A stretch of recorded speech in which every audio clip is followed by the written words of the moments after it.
Or is it possible we can find out-of-place artifacts in other places, maybe like the moon? Well, something very interesting has happened. In the year 2016, so very, very recently, NASA has released its entire archive of lunar images, images taken of the lunar surface from the Apollo missions all the way from 1961 when they began through 1972. There are things on these images that NASA cannot explain, so they are called anomalous images. Some of them are so anomalous that they have been pixelated out so that we can't really see what they are, but we can still see the pixels. So there's something happening on the moon, and I want you to see some of these images, just a couple of them. I was an amateur archaeologist when I was in college. And one of the things, the very first things that I learned as an archaeologist is this. When we see 90-degree angles on an archaeological site, that tells us that it is in fact an archaeological site, that it is not a natural formation. Nature does not erode with wind in 90-degree angles, or nature does not erode through a stream or a river in 90-degree angles. So when you see a 90-degree angle like you're seeing on your screen right now, this is an excavated archaeological site that we're seeing an aerial view, and it's very clear to see the red lines are showing us where that 90-degree angle is. The next image that you're seeing, this is from the surface of the moon, and this is among the images that NASA released. You're seeing on the lower right-hand portion of the screen, you can see what looks like a little cube, and then in the upper right-hand portion, you're seeing what definitely is an enlargement of that cube. Those are definitely 90-degree angles. They are definitely made intentionally. They are not the result of erosion. The question is, what are they doing on the moon? We have been led to believe that the moon is a sterile surface, that there is no life existing on the moon, nor has there ever been. So when we begin to see things like this, and again, these images from 1961 through 1972, what do they mean? Well, if it was only one image, you'd say maybe it's just a trick of light, or a trick of light and shadow. But it's not just one image. I want you to see some of the other images that NASA is releasing. The Clementine mission to the moon came later, after the Apollo missions. So Clementine was a separate mission that went back to the moon, maybe to look a little closer at some of the anomalies that Apollo was seeing. And it's the Clementine images that we're finding pixelated, although they are released to the public. So you're seeing one now. There's obviously something here in the image that you're seeing that for whatever reason, we're not being allowed to see. What could that be on the surface of the moon? What is the out-of-place artifact that we're not seeing? Here's another one that looks more like some kind of a tower, perhaps, of some kind, or an obelisk that's been pixeled out. These are from the Clementine mission. Now, when people see things like this on the moon, the first thing that comes to mind is aliens, ETs, UFOs, things like that. And I fully believe, I'm certain, that we are not alone in this universe. It would make no sense for us to be.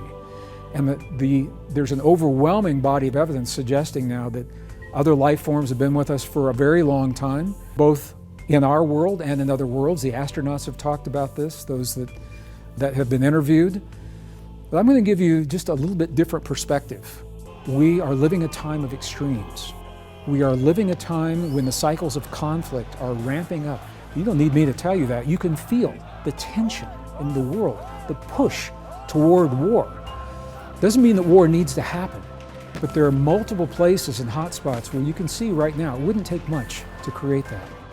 Okay, at the same time, something else is happening.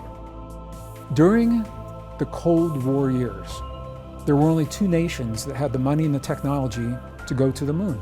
It's the former USSR, former Soviet Union, and the former United States of America. And I have to say that because both nations are so broke right now that we're not going back to the moon, at least in the way that we have in the past.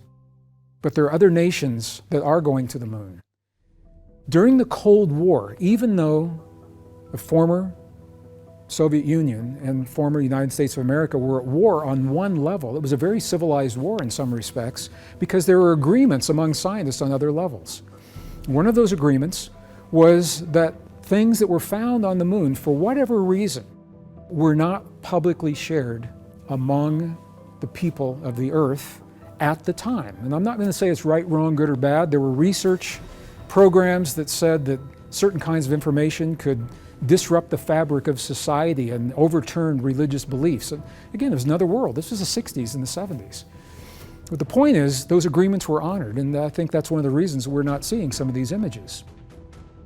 The nations that are now on their way to the moon, the nations that have the money and the technology and the will to return, were not part of those agreements. China, for example, India, are both on their way to the moon. And both nations have said that when they land on the moon, they will televise to the people of the Earth whatever it is that they find live as they find it. Here's why I believe this is important. And this is a place where I'm moving beyond peer-reviewed science. I'm sharing with you my perspective, my sense, my belief. When we find those out-of-place artifacts on the moon, when we find archaeological remnants of intentional civilization in a place where we used to be hoping to find microbes, we were looking for life, hoping to find microscopic life, and now we're finding entire temple complexes, is what appears to be on those images. When we find those, my sense is that we're going to discover something that could be the most powerful, the most unifying experience the people, our global family, the people of Earth could ever have. Because my sense is that when we go into those ancient sites, we're going to find the hieroglyphs on the walls. We're going to find writing in languages that we already know. In the original languages called root languages of the Earth: Hebrew, Sanskrit, cuneiform, Arabic. And the reason we're finding them there is because those sites are not necessarily alien ET UFO sites. I believe they are sites that were developed by us from another cycle of another civilization. When we worked together as a family on this planet, when we cooperated and achieved great and beautiful things. And my question is, if we were able to do things like that in the past, how much further could we go if we did the same thing right now with what we know today? Here's the beauty. Here we are on the verge of war at a time when the cycles are converging, creating the tension in the time of extremes, and at exactly that time, we may find the evidence of us from another time that has the power to unify us rather than divide us. And I think we're going to see that very soon in our lifetimes. So what would that mean? What would it mean if we found something like that? And when we look at the advanced civilizations on Earth, why did those civilizations collapse? What happened in the past? Is there something that could have happened then that we've forgotten? Or maybe we chose to forget because whatever it was so painful, we didn't want to carry it into future civilizations. Well, I want to share with you another out-of-place artifact, an ancient clue that is happening in what is now Pakistan. It is in an area, used to be between India and Pakistan, ancient sites, archaeological sites, such as Mohenjo-Daro and Harappa. And we've known about these sites for a while. They're about 5,000 years before present, is when we say they originated. Interestingly, it's the beginning of the last cycle. It also happens to be at the time of the last great climate change. What we're finding is evidence of an advanced society. An advanced society that had things in their time that we have in ours today. They had knowledge of mathematics, chemistry, architecture, advanced architecture, multi-story buildings.